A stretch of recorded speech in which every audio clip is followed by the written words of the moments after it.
Uma pessoa está deitada em um quarto de hospital. Sua respiração é quase inaudível e seu olhar está fixo no vazio.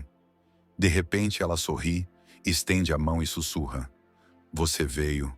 Esperei tanto por você."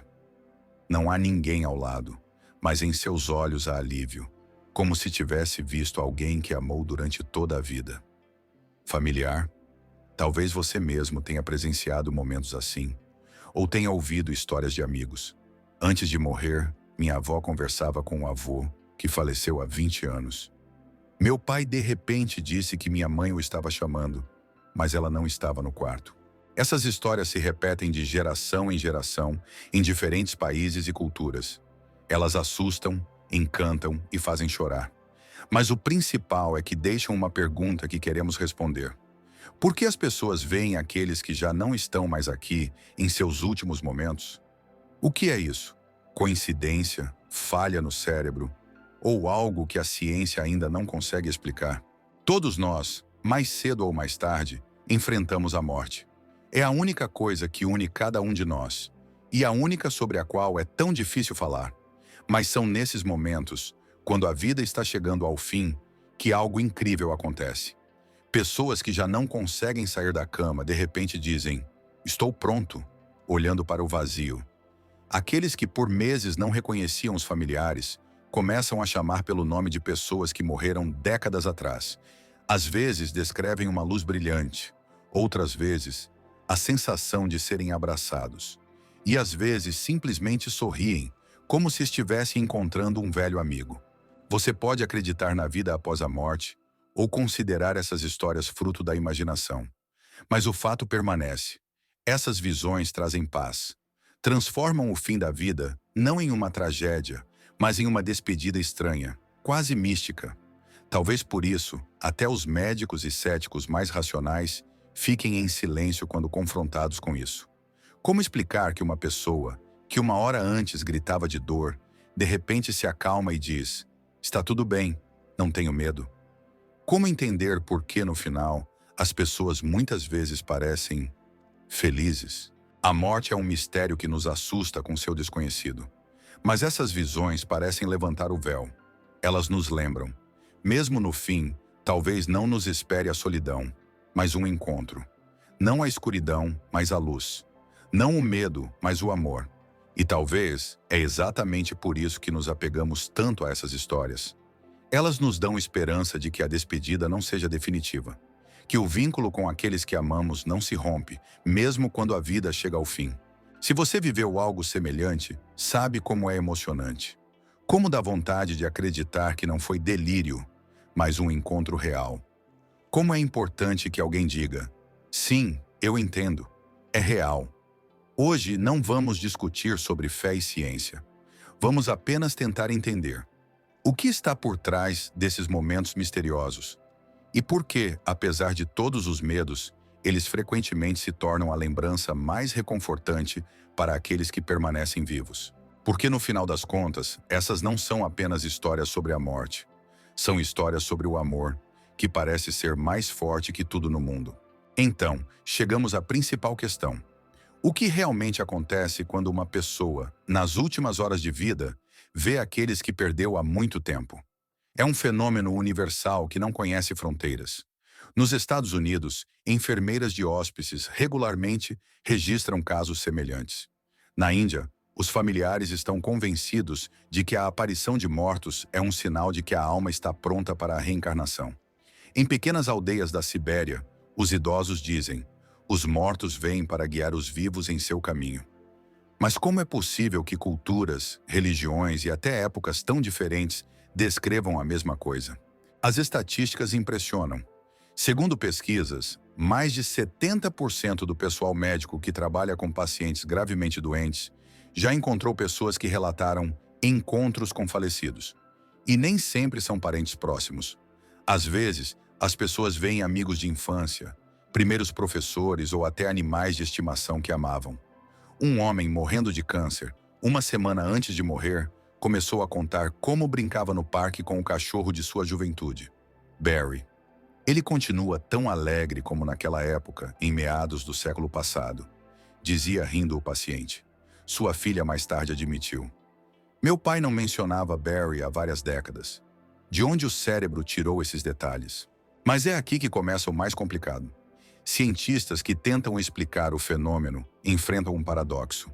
Por um lado, a medicina sabe que o cérebro, em estados terminais, funciona de maneira diferente. Pode gerar imagens vívidas devido à falta de oxigênio, distúrbios nos neurônios ou efeito de medicamentos. Por exemplo, pacientes com demência às vezes conversam com pais falecidos há muito tempo, mas isso é atribuído à degradação da memória. Mas o que dizer daqueles que até o último dia mantinham clareza de consciência? Daqueles que descreviam detalhadamente a aparência dos falecidos, suas roupas, gestos, que nem os próprios familiares conheciam?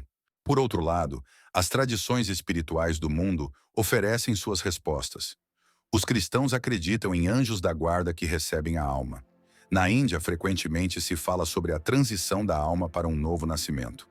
E no México, o Dia dos Mortos é uma celebração onde vivos e mortos se reúnem brevemente. Mas nenhuma dessas tradições oferece uma explicação científica.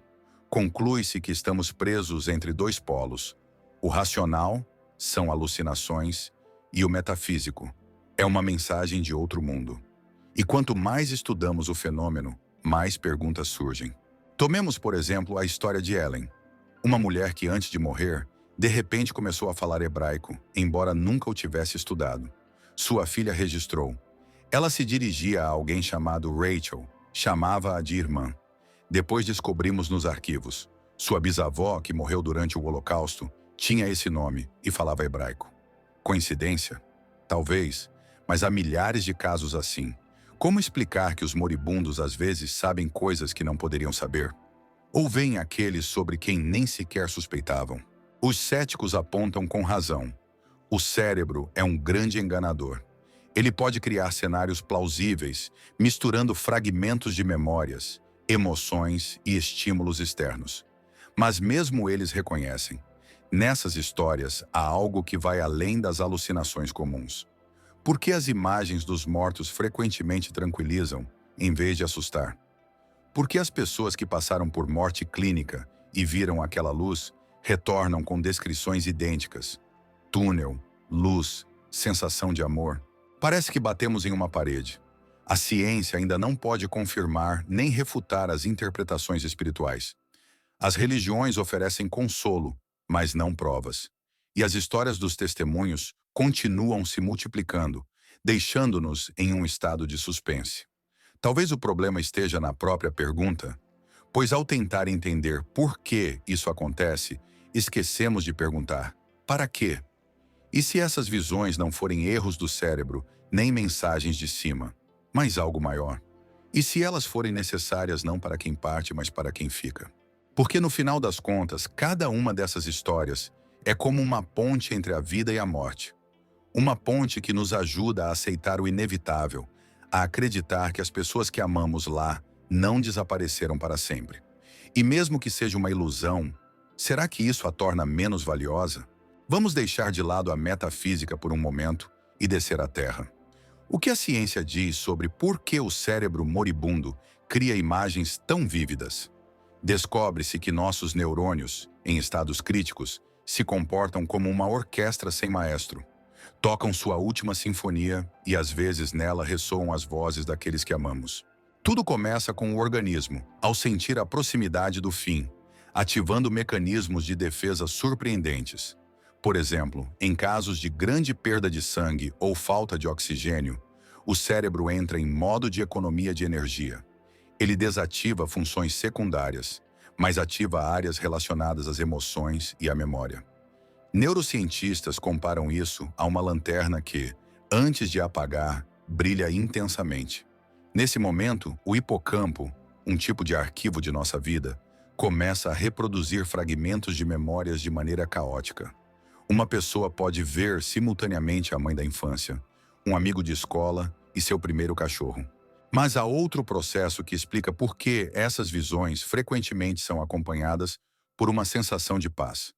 Em estados terminais, a hipófise e o hipotálamo liberam enormes doses de endorfinas, analgésicos naturais.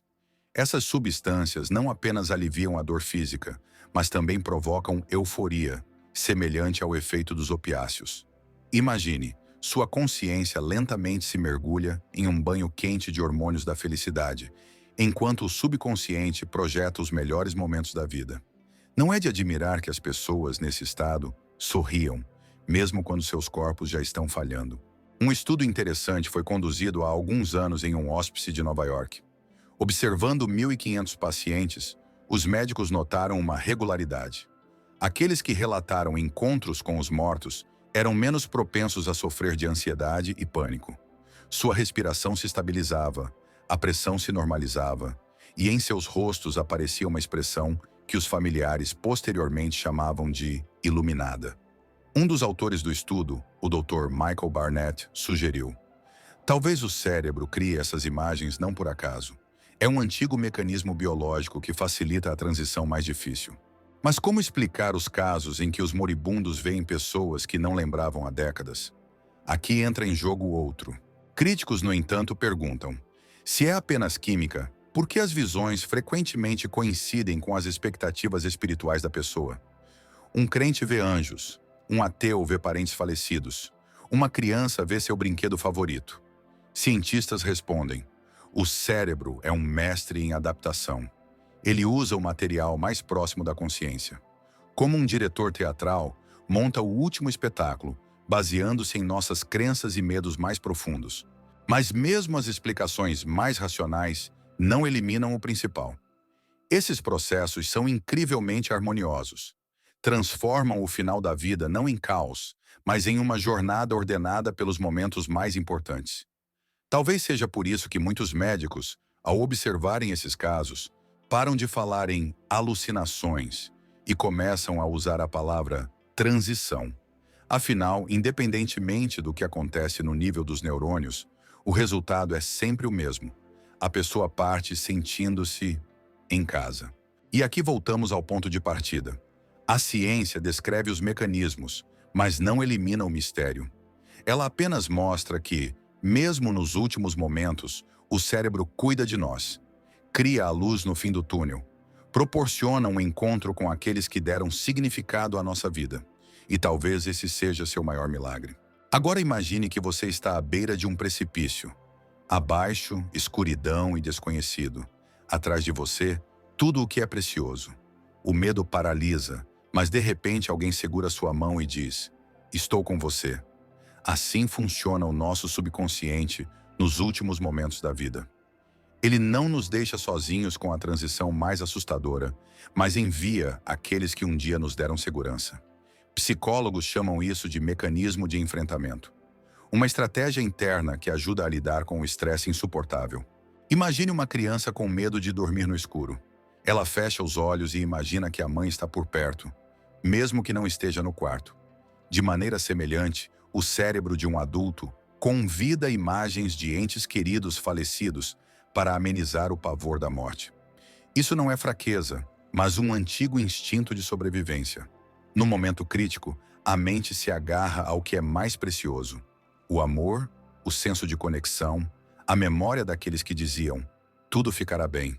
Vejamos a história de Ana, que lutou contra o câncer por vários anos. Um dia antes de partir, ela de repente começou a falar com o pai, que morreu em um acidente quando ela tinha 7 anos. O papai disse que em breve iremos à praia, como naquela vez, dizia sorrindo. Seu marido mais tarde confessou: essas foram as primeiras palavras sobre o pai dela durante toda a doença. Parecia que ela havia voltado para aquele verão, onde não havia dor. Psicólogos explicam: em momentos de crise, o cérebro frequentemente nos leva de volta aos momentos em que nos sentimos seguros, mesmo que isso exija reviver aqueles que já se foram há muito tempo. Mas por que o subconsciente escolhe os falecidos e não parentes vivos? A resposta pode estar em como percebemos a morte. Para nossa consciência, a perda de um ente querido é um trauma que permanece conosco para sempre. Mas, nos últimos minutos, o cérebro parece reescrever esse trauma. Ele mostra: veja, eles não desapareceram. Eles estão aqui, esperando por você. Isso transforma a morte de uma jornada solitária em um reencontro. Mesmo que tudo isso seja um jogo da mente, o efeito é real. As pessoas partem sem medo, sentindo apoio. Um experimento interessante foi realizado há alguns anos na Universidade de Toronto. Pacientes em unidades paliativas foram mostrados fotos de parentes falecidos e vivos, enquanto a atividade cerebral era monitorada. Quando viam imagens de pessoas que perderam, as áreas do cérebro associadas ao prazer e à calma eram ativadas. Isso confirma que a memória dos falecidos pode ser uma poderosa fonte de conforto, comentou a doutora Emily Carter, líder do estudo. Mas também há um lado oposto. Às vezes, essas visões causam culpa nos parentes. Por que ele viu a mãe e não a mim? Será que eu não era importante o suficiente? Psicólogos se apressam em tranquilizar. Não é isso.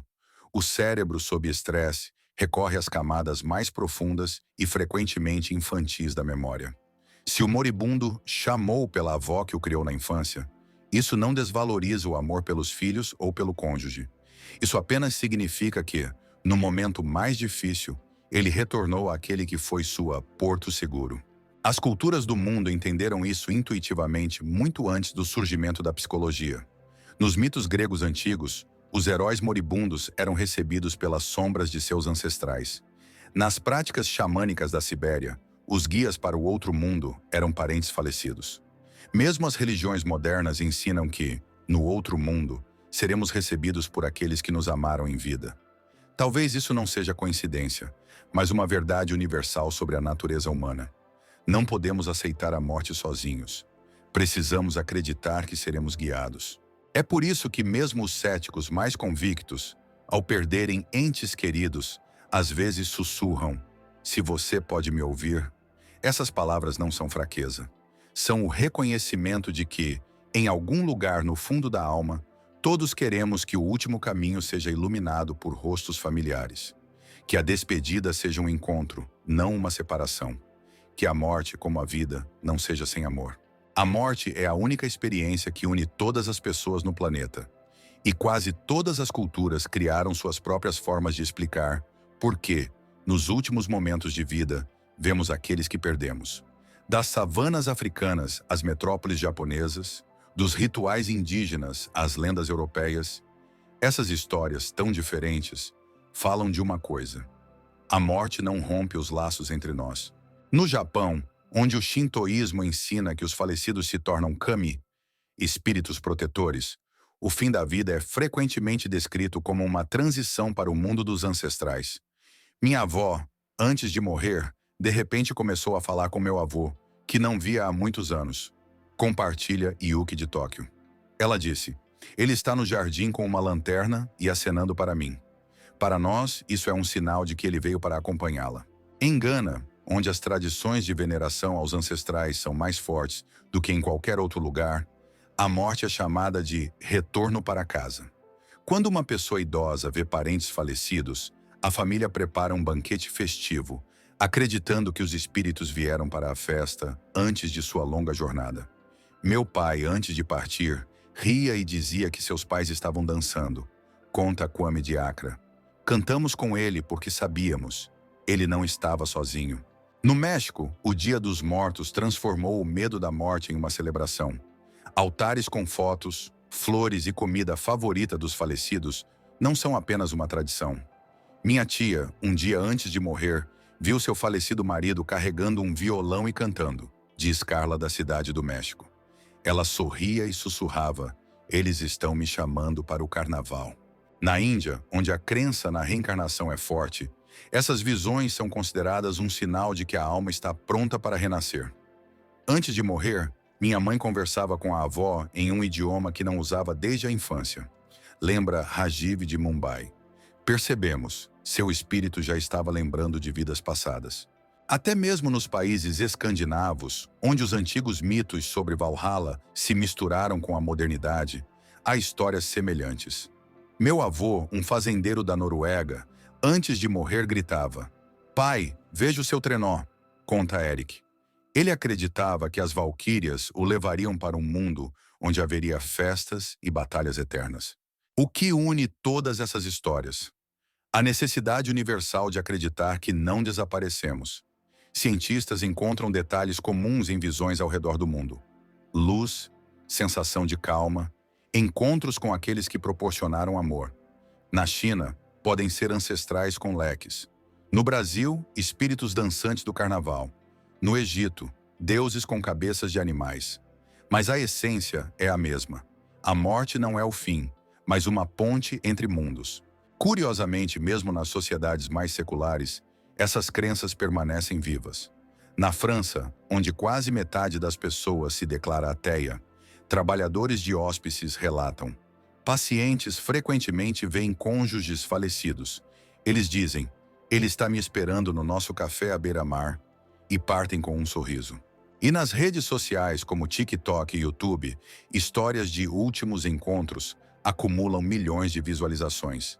Comentários são escritos em hindi, árabe, suahili. Minha avó também viu meu avô. Isso aconteceu com meu amigo na África do Sul. Parece que o mundo moderno, apesar de toda a tecnologia, apenas intensificou nossa necessidade comum de acreditar que a morte não é uma barreira. Claro, os céticos dirão: é coincidência. Mas como explicar que uma criança da Austrália, que nunca ouviu falar das tradições mexicanas, descreve o mesmo túnel iluminado que um idoso da Islândia? Por que um soldado na Ucrânia, ao perder a consciência, murmura as mesmas palavras que um pescador na Indonésia? Mamãe, você está aqui? Talvez a resposta seja que todos nós fazemos parte de uma única família humana.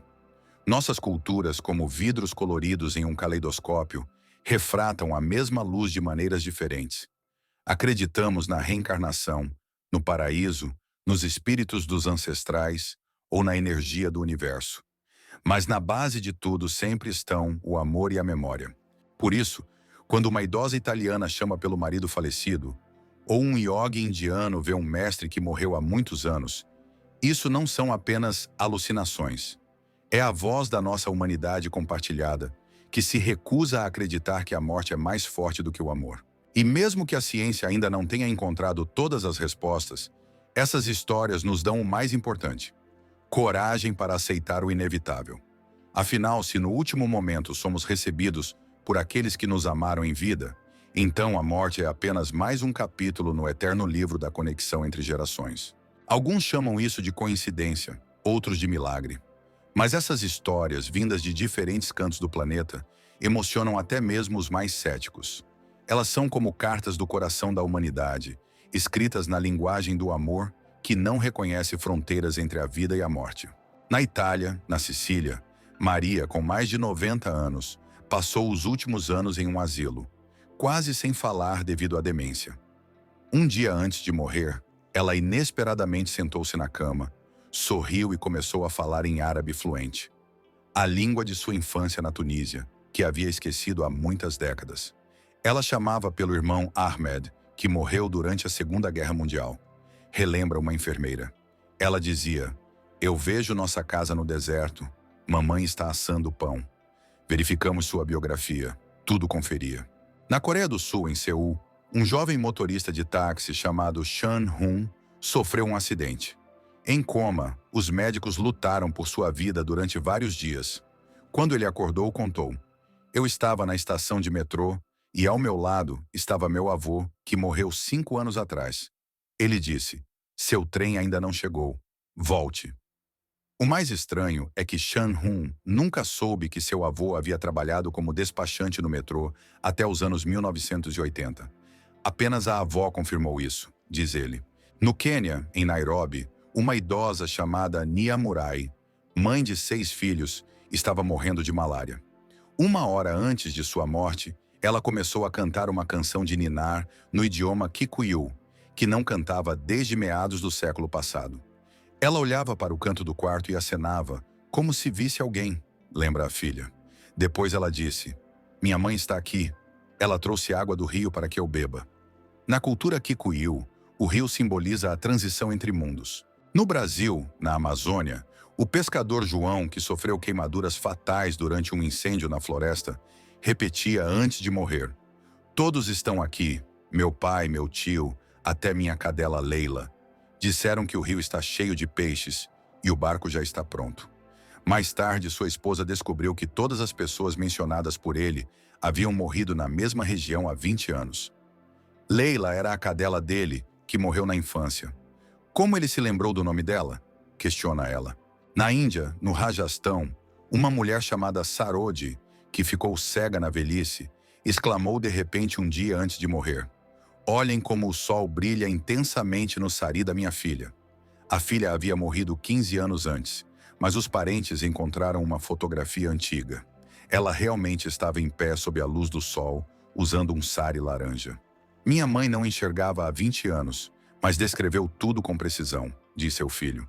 No Canadá, em Nunavut, o ancião esquimó Utak, morrendo de velhice, começou a desenhar padrões na neve, repetindo: "Meu pai está me mostrando o caminho para a aurora boreal." Quando ele ficou em silêncio, seus parentes viram. As linhas formavam um mapa da região onde seu pai caçador havia desaparecido várias décadas antes. "Encontramos seus restos exatamente no local indicado pelo desenho", diz a neta. Essas histórias tão diferentes são unidas por algo maior do que a geografia. Não há teatralidade nelas, apenas momentos silenciosos e pessoais que são difíceis de explicar. Por que os moribundos frequentemente veem aqueles de quem não se lembravam há anos? Como eles sabem detalhes que não poderiam conhecer? Os cientistas falam sobre o palimpsesto da memória, camadas de lembranças que o cérebro reproduz no caos. Líderes espirituais veem isso como um sinal de justiça superior. Mesmo que a pessoa tenha esquecido, o universo se lembra de tudo. Mas talvez a verdade esteja em outro lugar. Essas histórias nos lembram: a vida de cada um de nós é uma rede invisível de conexões. E no último momento, quando todo o resto perde seu significado, vemos aqueles que nos moldaram, aqueles cujo amor se tornou parte do nosso DNA. Quando a pequena Lina, da Suécia, morrendo de leucemia, riu e disse: "O vovô piloto está me chamando para voar", seus pais choraram, não de tristeza. Ela partiu segurando a antiga bússola dele, dizem eles. Entendemos que ela não tinha medo. Essas histórias não oferecem respostas. Elas oferecem algo mais importante: a certeza de que, no final da jornada, não somos recebidos por estranhos, mas por nossos. E não importa como isso funciona. O que importa é que funciona. E se a ciência e as tradições espirituais forem apenas duas margens de um mesmo rio? A parapsicologia, um campo misterioso na fronteira entre o esotérico e a pesquisa, tenta construir uma ponte entre elas. Seus defensores não negam os dados da neurobiologia, mas questionam: e se o cérebro não for um gerador, mas um receptor? Talvez no momento da morte, sintonizemos uma frequência inacessível na vida cotidiana. Vejamos a teoria da consciência expandida. Alguns cientistas, como o Dr. Sam Parnia, que estudou experiências de quase morte, sugerem: quando o corpo se desliga, a consciência temporariamente transcende seus limites. Isso poderia explicar como pacientes que sobreviveram a mortes clínicas mais tarde descreveram em detalhes as ações dos médicos ou objetos na sala que fisicamente não poderiam ver. É como um rádio. Se ele está quebrado, isso não significa que as ondas de rádio desapareceram, diz um parapsicólogo de Oxford. E se os entes queridos falecidos não forem alucinações, mas guias reais? No budismo tibetano, existe o conceito de bardo, um estado intermediário onde a alma encontra aqueles que a ajudam a renascer. Pesquisadores modernos do paranormal traçam analogias. Imagine que a morte é um aeroporto. As pessoas que você vê são como recepcionistas com placas. Elas sabem seu voo e itinerário. Explica um médium do Brasil, cujas sessões atraem milhares de pessoas. Mas como testar essas ideias? Alguns anos atrás, um grupo internacional de cientistas lançou o projeto Crossroads. Eles colocaram símbolos e números em quartos de hospitais, visíveis apenas do teto. A ideia: se a consciência realmente se separa do corpo, os pacientes poderiam lembrar deles. Até agora, os resultados são inconclusivos, mas 2 casos no Japão e na Alemanha fizeram os pesquisadores refletirem. Os moribundos descreveram com precisão as imagens escondidas, que não tinham visto conscientemente. Existem também hipóteses mais ousadas. Um físico teórico do Instituto de Tecnologia de Massachusetts propôs a ideia da alma quântica. A informação sobre nossa consciência é armazenada no campo quântico do universo e, no momento da morte, é carregada para lá. Isso poderia explicar por que as pessoas veem aqueles que morreram antes. Seus dados já estão no sistema, diz ele. Parece ficção científica, mas até mesmo o ganhador do Prêmio Nobel, Roger Penrose, admite que a consciência pode estar conectada a processos quânticos. Mas a parapsicologia não é apenas teoria. Observe o fenômeno das visões compartilhadas. Há alguns anos, na África do Sul, 5 membros de uma família, morrendo com uma semana de diferença, mencionaram uma avó com um guarda-chuva, caminhando na chuva.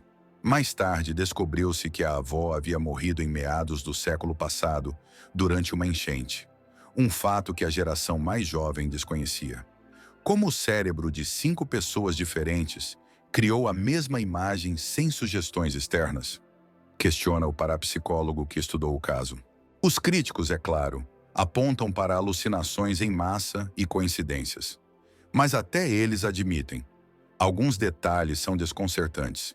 Por exemplo, como explicar que crianças moribundas, que nunca conheceram seus irmãos ou irmãs falecidos, descrevem com precisão suas aparências?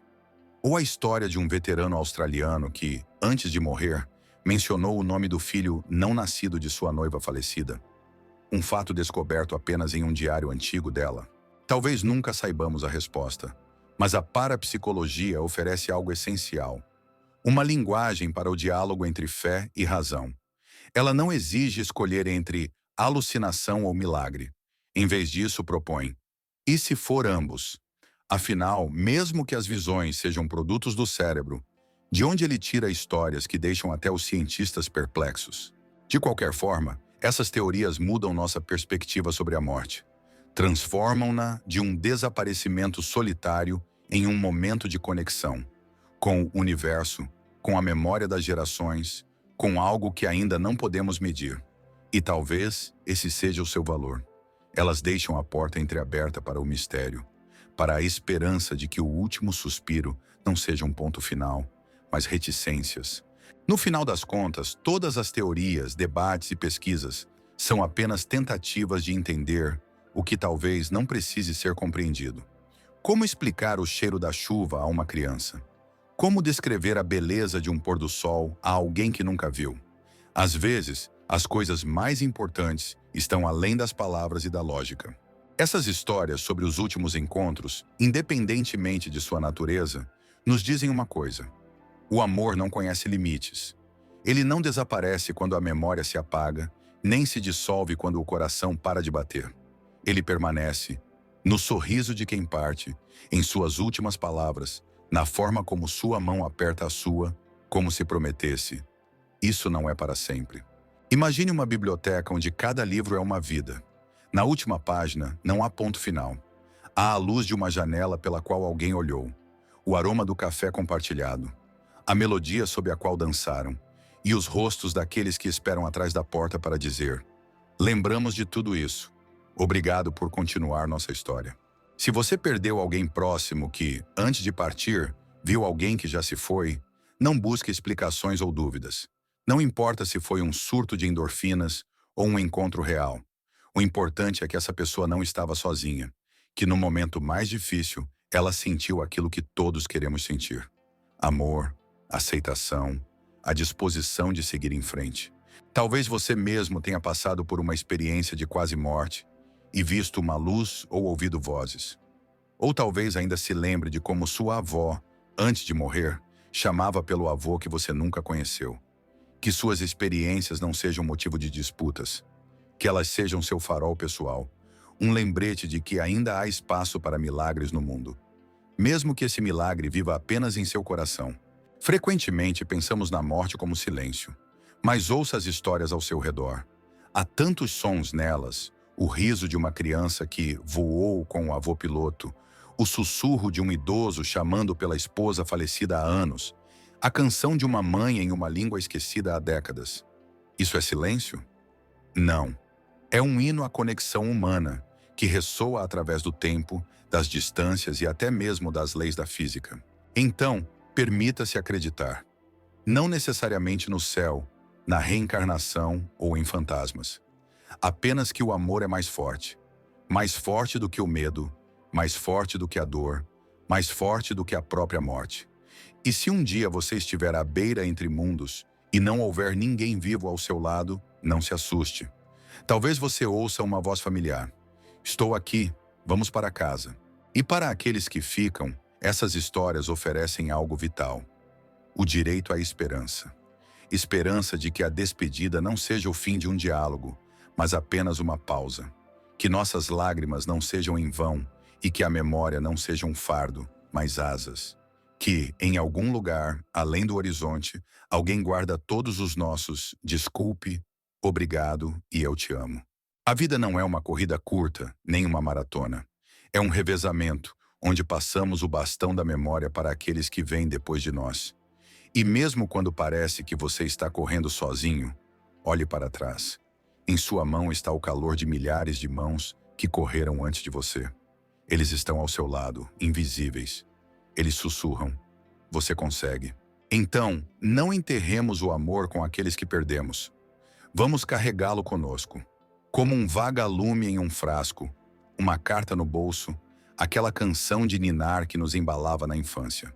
E se um dia, em um quarto vazio, parecer que alguém segurou sua mão, não tenha pressa em chamar isso de imaginação. Talvez sejam eles, aqueles que o amaram antes, que o amam agora e que o amarão para sempre. Porque a morte não tem poder sobre isso. Nunca teve. Obrigado por permanecer conosco até o fim desta conversa difícil, mas importante. Se este tema tocou seu coração, curta para que saibamos que histórias como essa são necessárias.